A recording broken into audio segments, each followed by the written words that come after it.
In this Blender tutorial, I'll show you an easy and effective method for animating propeller blades. So some examples of where I've used this is to animate my Boeing Stearman Model 75 biplane, which I do have a complete tutorial series on how to create it. If you want to check it out, the link is in the description.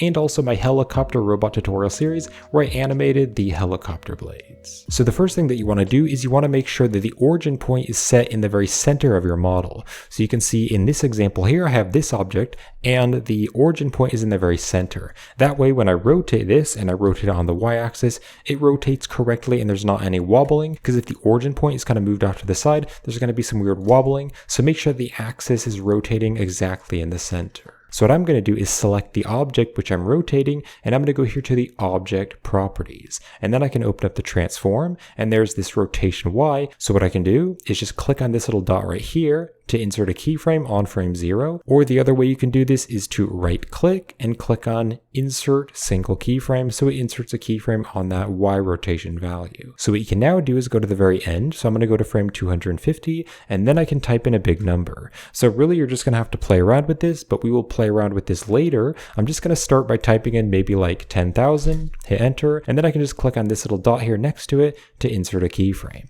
So now when I go back to the starting and play this, you can see it slowly starts, then it spins around faster and faster, and then at the end it slows down. Now in this example, I want my biplane to already be flying, so I want the propeller to be spinning at a consistent speed. So I'm going to hit the A key to select the keyframes, and then with my mouse in the timeline, I'm going to hit T, and I'm going to change the keyframe interpolation to linear. This way when I play it, it's moving at a consistent speed. So now what I'm going to do is just add the camera and point the camera right here, and I need to do some test renders to make sure it's looking good. So what I'm going to do in the camera view is hit Control B, and Control B is going to add a camera boundary. So I'll just click right here and drag, and that way instead of it rendering like the entire thing, it's just going to render a small test render, and so this will render a lot faster. So we're now going to hit F12 to render the image, but even though it's spinning really fast, it just looks terrible, and that's because the motion blur isn't turned on. So make sure you turn on motion blur. Motion blur is very helpful. Go to the render properties and check mark the motion blur, and now when I render this, it's going to look a lot more realistic and it's going to look a lot more like a propeller blade.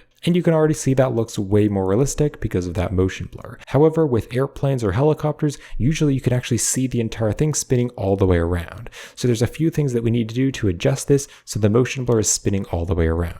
So one thing that I'm going to do is hit the escape key to go out of the render result, and I'm going to click here in the corner, and I'll click and drag out to split the window. Now what I'm going to do is click here to change the editor type, and I'll change it to the graph editor. So then what I want to do is make sure I select the object which I animated, and let's just make the side panel smaller so I have more space. And you can see right here, there's the propeller controller, and I can open this up and open up the object, and we have the Y rotation. And so now what I can do is zoom out. Here's the graph editor. I'm going to hold down the control key and then middle click to make this bigger and smaller. And I do have a dedicated video on the graph editor. So if you're a beginner to the graph editor and you're not so familiar with it, you can definitely check out that video with the link in the description. But going back and forth, that is time. And then up and down, that is value. So as it goes across the time, the value goes up and up. So I can just play this and take a look at it. But if I wanted to change the speed of it, I could deselect everything and then hit B for the box select and just box select this keyframe.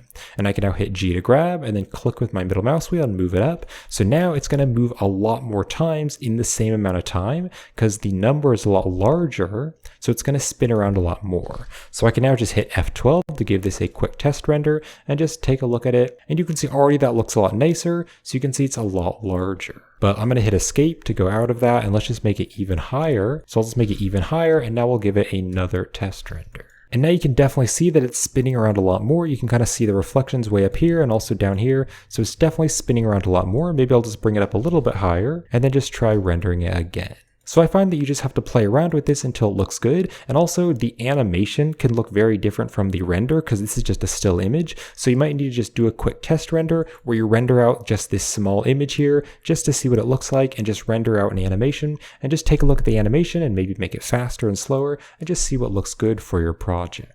Now there is one other really useful feature, and that is that if you go to the render properties and go to motion blur, you can change the shutter speed. So what I'm going to do is hit F11, which is going to go back to the render result, and right here the shutter speed is 0.5.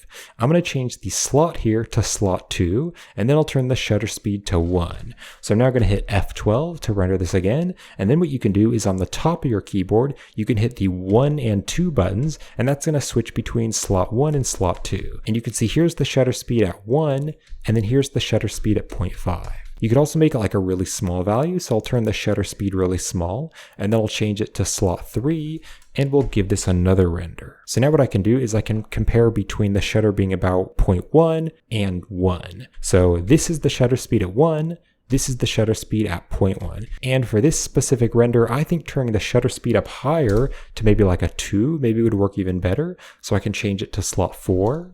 Then give this another test render, and then what I can do is hit the 3 button and the 4 button on the top of my keyboard, and I can switch between the really low shutter speed and the really high shutter speed. Now I'm going to hit the escape key to go back to the graph editor. Now let's say that you're doing an animation where it's just starting up, so the airplane is starting up and the engine is turning on. Well, in that case, you'd want to start out slow and then get faster. So what I'm going to do is hit the A key to select the keyframes in the graph editor, and I'm going to hit the T key again, and this time I'll change it back to BZA. So now what I'd want to do is I'd want it to slowly speed up, but then towards the end, I'd want it to be at a consistent speed. So what I can do is I can just select the keyframe at the end, and I can type S to scale, and I can type 0 and then enter. So this way, at the very starting, it slowly speeds up, and then it gets faster and faster, but then eventually this line is going to become basically straight, and you're not really going to notice any difference in the speed. So let's just go back to the viewport here, and I can take a look at this. I'll go to the starting and play this, and that's a little bit too fast. So what I can do is select this handle and drag the handle out.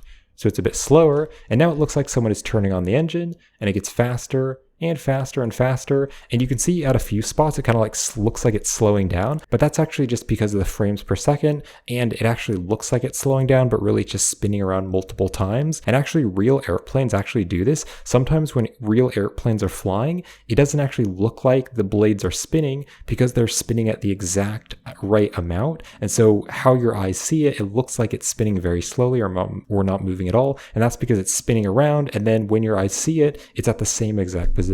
So pretty interesting. And if you wanted this line here to be at the exact same speed, you could click B for the box select and box select this key from here, and then you could hit Shift D to duplicate it and drag it down here. And so now, because the keyframes are scaled to 0, from here over to here, it's going to spin at the exact same speed. And you can see here's the example that I was talking about, and this can actually happen in the real world where it looks like it's spinning really slowly, but actually it's spinning many times. It's spinning very, very fast. But I could easily adjust this just by dragging the keyframes and just finding something that looks good. And if you'd like to watch some of my tutorials, then you can definitely check out my biplane tutorial series, and you can also check out my helicopter robot tutorial series. Link is in the description as well. And if you enjoy my tutorials and you'd like to help support me and this channel, then a great way to do that is by checking out my Gumroad store and Patreon page, where you can help support the channel and get access to lots of Blender content, 3D models, and resources. So I hope you found this helpful, and thanks for watching.